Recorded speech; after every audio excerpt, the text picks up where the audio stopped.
Happy Saturday morning to all of you out there in Looney Tune loving land. I'm Trevor Thompson, the self-appointed Looney Tunes critic, and it is Saturday morning, and I got the cereal out, and well, not the cereal, but maybe you can guess what I'm having for my Saturday morning breakfast: a toast to the great Robert McKimson. Get it? I really am eating toast, actually. But this is the whole idea. A wonderful cartoon by the wonderful Robert McKimson, and as you may have noticed there in the opening credits, he animated this entirely by himself. I mean, I think he had an assistant, but every scene in this was composed and drawn, laid out, and primarily animated by Robert McKimson. And this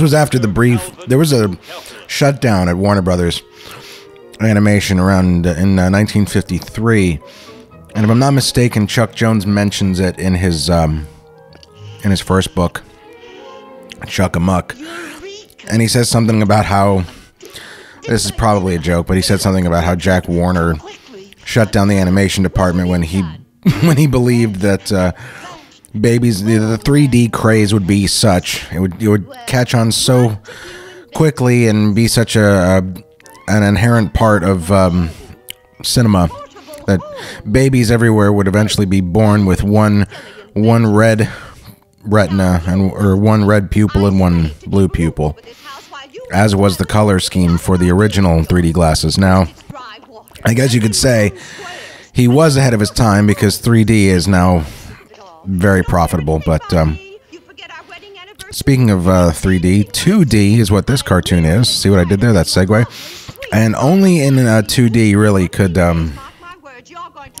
this concept really exist. The idea of an ink blot being, just an ink blot on a page in a circle. It's just it's a hole when you're drawing a comic or doing a cartoon, and it's just an ink blotch. But the idea that it would be, a way to go into another dimension or other places and things.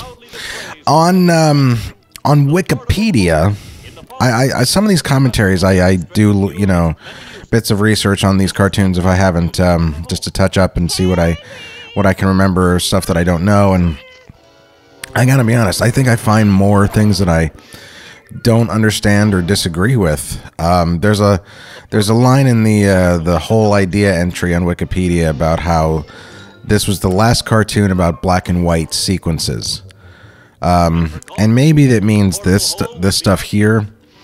But there's also a note here in the sidebar about how the color process is black and white. It's a Technicolor cartoon, but there's I'm not really sure about it so much. Maybe it is just this sequence. It's been a while since I have seen this cartoon, but when I first looked up that entry, I thought that the guy meant it was the last Blackout cartoon. And a Blackout cartoon is basically what Tom and Jerry or the Roadrunner cartoons are, in as much as there's a setup, a gag, and then when whatever it is the coyote does, or he falls off the cliff and it cuts to black and then you fade into another thing, that's a blackout. It's a Blackout gag. So it certainly wouldn't be the last one. This is 1955, a few months before Marty came back and his mother fell in love with him. See, you guys don't think I know stuff. I know stuff. But this cartoon also, or this concept that's in this cartoon, shows up in Who Framed Roger Rabbit. Not only is it just a gag, in the Acme factory, but it actually does save Eddie Valiant. He has a magnet around his waist, and then there's a metal barrel on the other side, and so it kind of traps him into place, and he's sitting down, and the way that he gets the magnet off of him is he grabs a portable hole and he slaps it on the magnet, and then he's able to get out of it because it creates a gap in the hole, like he's doing here. Yeah, it's such a two-dimensional thing. It's kind of, it's treated as though it's real in 3 dimensions, but it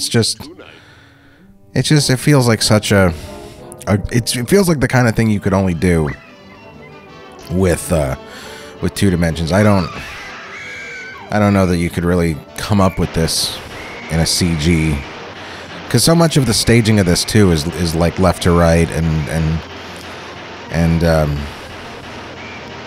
you're not really going to see these characters straight on. You're going to see them at angles, you know. But anyway, I love this cartoon, and the reason I picked it is because I've always been a bigger fan of Robert McKimson as an animator, which is not to say I don't love his cartoons, but he resisted becoming a director. They offered him the director chair, or the position as it were, 3 times before he took it, because he just wanted to animate, and he was the animator who would check other animators' work to make sure it was correct and things were lined up.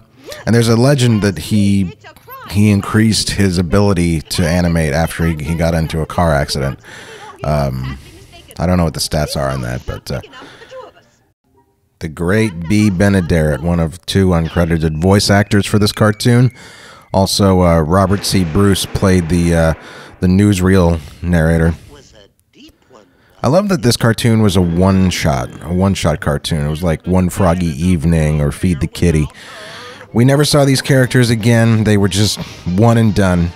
And now we are done. So we'll see you next week, folks. Happy Saturday.